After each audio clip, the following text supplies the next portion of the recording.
Hello friends and students, मैं हूं मोहम्मद शाकिब और आप देख रहे हैं हमारा channel M Shakib Khan knowledge. दोस्तों, आज के इस वीडियो में हम आपके लिए उर्दू की एराब से जुड़ी हुई मालूमात लेकर आए हैं।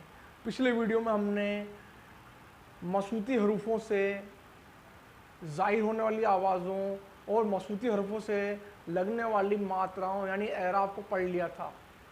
अब हम आज उन एराब को पढ़ने वाले हैं जो मसूती हरफों से नहीं लगते, बल्कि ये अलग से ही लगते हैं और अरबी से उर्दू में आए हैं। इन एराब का इस्तेमाल उर्दू सीखने के लिए हम करते हैं, बाकी बाद में इन एराब को हरफों के ऊपर नहीं लगाया जाता और इशारों से ही इन एराब को उर्दू में आगे पढ़ा जाता है।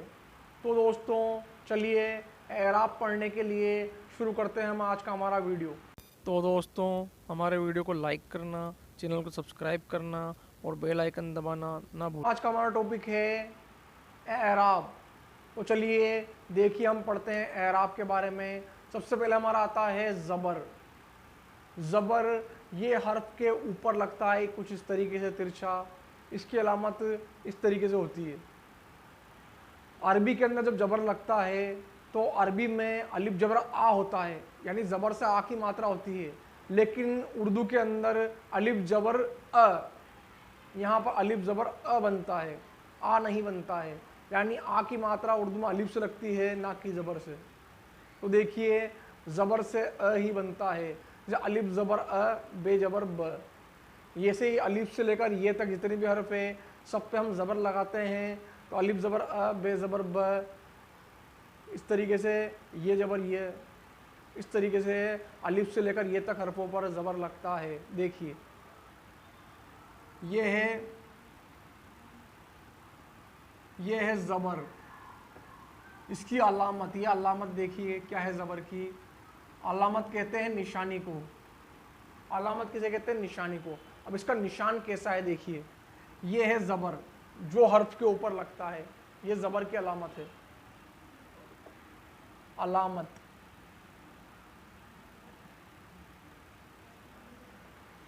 ज़बर की अलामत मैं आपको बताता हूँ। अलिफ ज़बर अ, बे ज़बर ब, इस तरीके से ऊपर लगता है।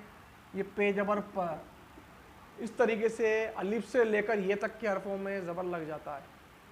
आप समझ गए होंगे। अगला हमारा आता दोस्तों ज़ेर। क्या आता है? ज़ेर। ज़ेर जो है ये हर्फ के नीचे लगाया जाता है और ज़ेर को कसरा भी कहते हैं। क्या कहते हैं? कसरा। ज़ेर हर्फ के नीचे लगता है और ज़ेर से उर्दू में छोटी ई की मात्रा बनती है। जैसे अलिफ ज़ेर ई, बे ज़ेर बी, पे ज़ेर पी। ऐसे अलिफ से लेकर ये तक जितने भी हर्फ हैं, उनके नीचे जब ज़ेर लगता है तो ज़ेर से छोटी ई की मात्रा लग जाती है, जो हम खींच कर नहीं पढ़ते हैं। देखिए, ज़ेर। ज़ेर की अलामत, ये ज़ेर। ज़बर हर्फ के ऊपर लगता है और ज़ेर हर्फ के नीचे लगता है। तो ये हो गया ज़ेर या कसरा।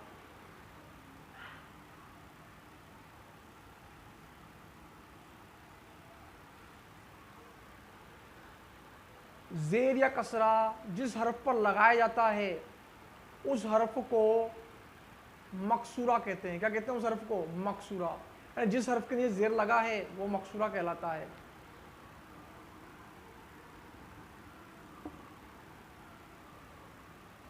मकसूरा।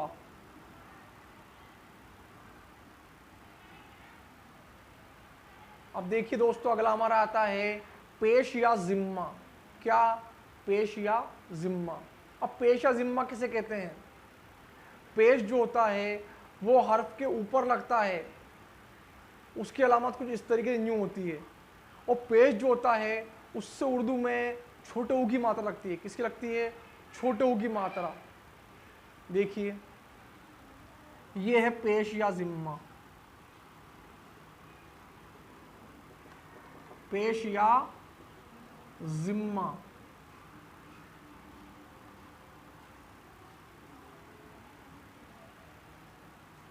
जिसे मैं आपको बताता हूं इसकी अलामत पेश या जिम्मा की अलामत ऐसी है जो हर्फ के ऊपर लगती है। और इस तरीके से होता है ये अलिफ पेश उ, बे पेश बू। ऐसे अलिफ से लेकर ये तक हरफों पर पेश से छोटों की मात्रा लग जाती है। और जिस हर्फ के ऊपर पेश लगता है उस हर्फ को हम मजमूम कहते हैं। क्या कहते हैं? मजमूम। मजमूम। जिस हर्फ पर पेश लगा उसे हमने क्या कहा? मजमूम। अगला हमारा आता है तनवीन। तनवीन लफ्ज के आखिरी हर्फ के ऊपर लगता है। किस पर? लफ्ज के आखिरी हर्फ पर, जो कुछ इस तरीके से लगता है, दो जबर, दो जेर और दो पेश। इनको क्या कहते हैं? तनवीन कहते हैं। और जिस हर्फ के ऊपर तनवीन लगता है लफ्ज के आखिरी हर्फ पर, उस हर्फ को हम कहते हैं मनून। देखिए ये है तनवीन।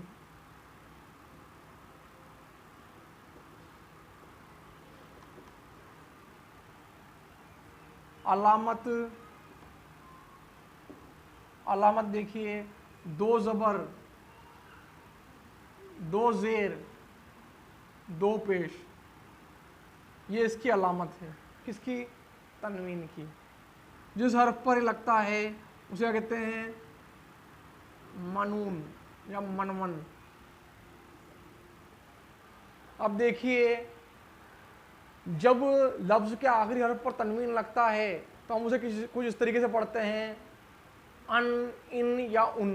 जैसे मसलन, करीबन, रिज़कुन। इस तरीके से तनवीन हर्फों के ऊपर लगता है। दोस्तों अगला हमारा आता है, क्या आता है? तशदीद। क्या आता है? तशदीद। देखिए देखिए दोस्तों, तशदीद की अलामत कैसी है? यह है अलामत।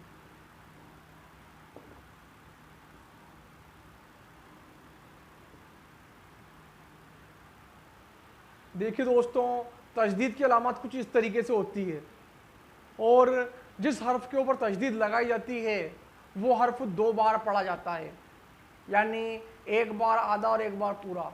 जैसे अल्लाह, ठीक है, मक्का, सिक्का, रुक्का। यानी इस तरीके से क्या होता है, जिस हर्फ के ऊपर तशदीद लगती है वो दो बार पढ़ा जाता है, एक बार आधा और एक बार पूरा।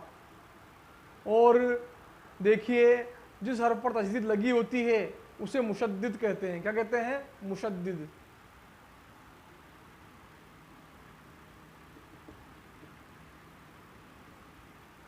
अगला हमारा आता है जज़म। क्या आता है? जज़म।